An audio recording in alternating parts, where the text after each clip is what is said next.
Fox News contributor Charlie Hurt, former White House physician, Texas Congressman Ronny Jackson. Ronny, I've been asking you regularly about his cognitive state.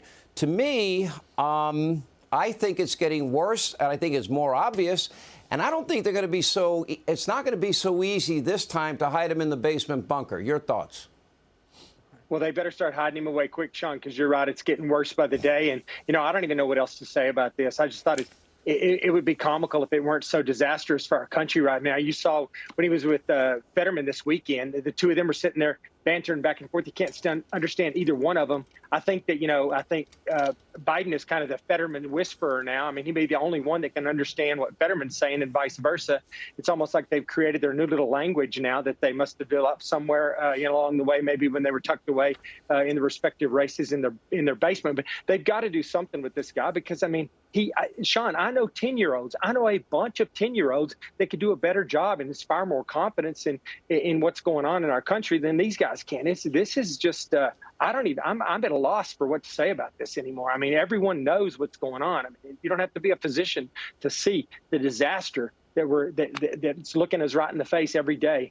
And it's just we've got to fix it. I mean, yeah, but you're right. I mean, I just do not see how they can keep him as their nominee.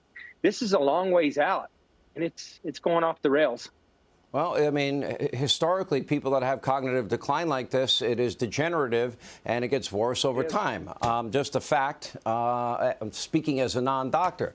Mike Huckabee, God save the Queen, man. Now, 71% of Americans think that this man is not aware enough, cognitively strong enough to be president, and half of Democrats don't think he's strong enough to be president. My question is, now, I hear behind the scenes that prominent Democrats, the chatter is building, but you're not hearing it so much across the country. Why? Well, you said half the Democrats don't think he's competent. I want to know who the heck are the half that think he is. Those are the people I'd really like to interview and say, what does he say that gives you such confidence? When I was watching Fetterman and Biden together, I honestly thought I was watching a rerun of some old Laurel and Hardy comedy routines. It was just sad. My 2-year-old grandson makes more sense than either one of them, and he's 2 years old. But if it's about reading a prompter or making a speech, I honestly think I could put the kid at the podium and more people would understand what he was saying. This was embarrassing. And this whole thing of God save the Queen, maybe he's talking about the rock band Queen. And he's hoping that somehow, even without Freddie Mercury, they'll still be able to tour and fill the stadiums and arenas around the world. You know, and Charlie Hurt, I mean, is this a backdoor, as Miranda Devine suggested in a well-written piece in the New York Post today about, for Kamala Harris, that most people are thinking that she would jump right in. Okay, but this is a woman who herself has issues in terms of giving a speech. She talks about the significance of the passage of time, So when you think about it, there is great significance in the passage of time. Never mind, it's time for us to be doing what we've been doing, and that time is every day to do what we do. I mean, the one that loves Venn diagrams or whatever. I mean, is she the answer for them? Because I don't think so. Because Mike Huckabee's cracking up. It's not the answer. You need to be careful, or you're going to get hired to be a speechwriter. You're going to get hired to be a speechwriter for her. No, I think that's one of the real big problems for them is, what do you do with her?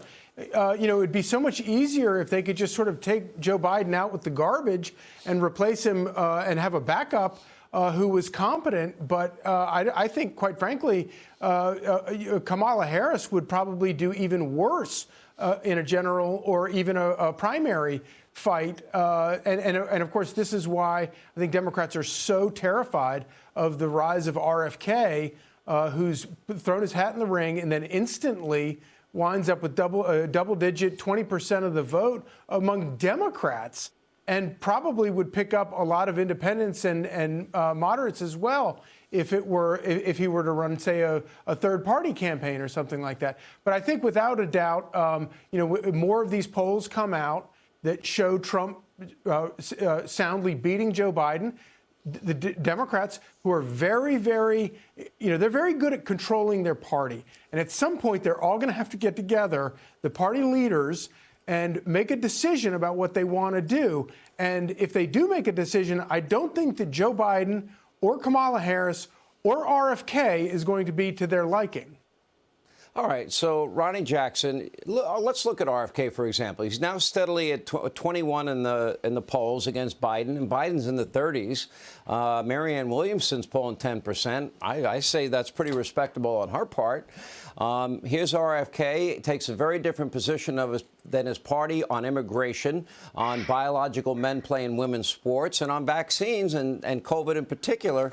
That has gotten a lot of attention.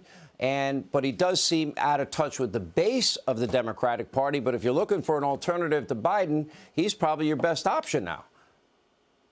He is right now, but I think, Sean, at some point there's going to be somebody from the progressive wing that's going to jump in and be the darling of the left. And they're just going to take off, because I think the Democrats right now are just anybody but Biden. And they're opposed to Trump, obviously, and at all costs. And this is just another example of what you're going to get, what you're going to let the country devolve into just because you don't like President Trump's style, even though his leadership was some of the best we've ever had.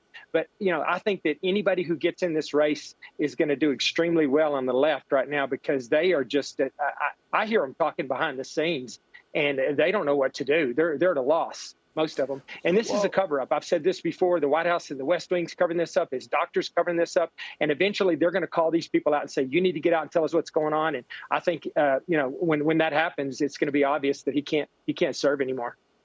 Okay, so there's been a lot of speculation since my interview with Gavin Newsom, Governor Huckabee.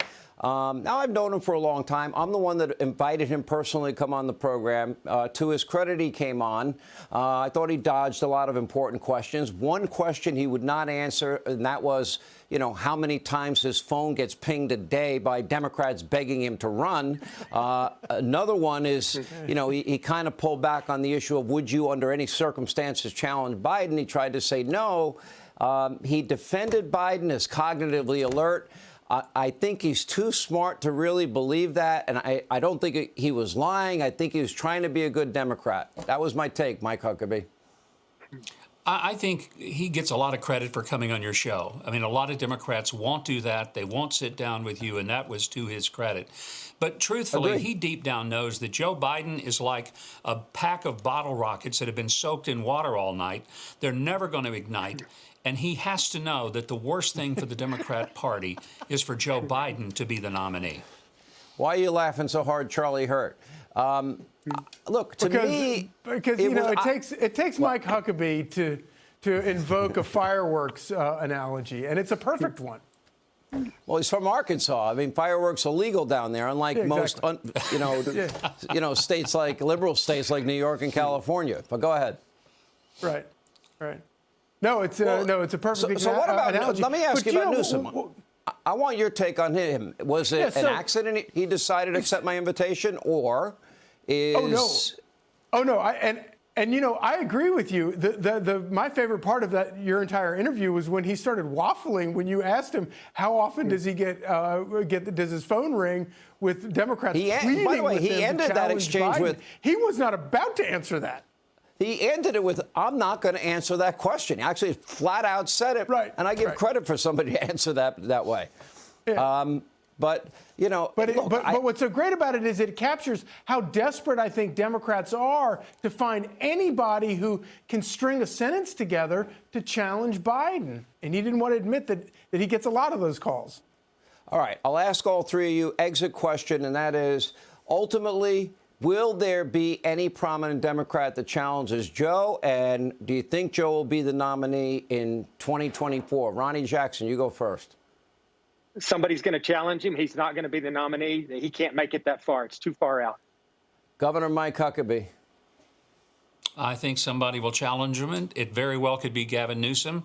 Joe Biden won't be the nominee one way or the other. He'll be either defeated or somebody will convince him it's time for him to step aside, go to Delaware, drive the Corvette, and go through all those boxes of classified materials that he kept.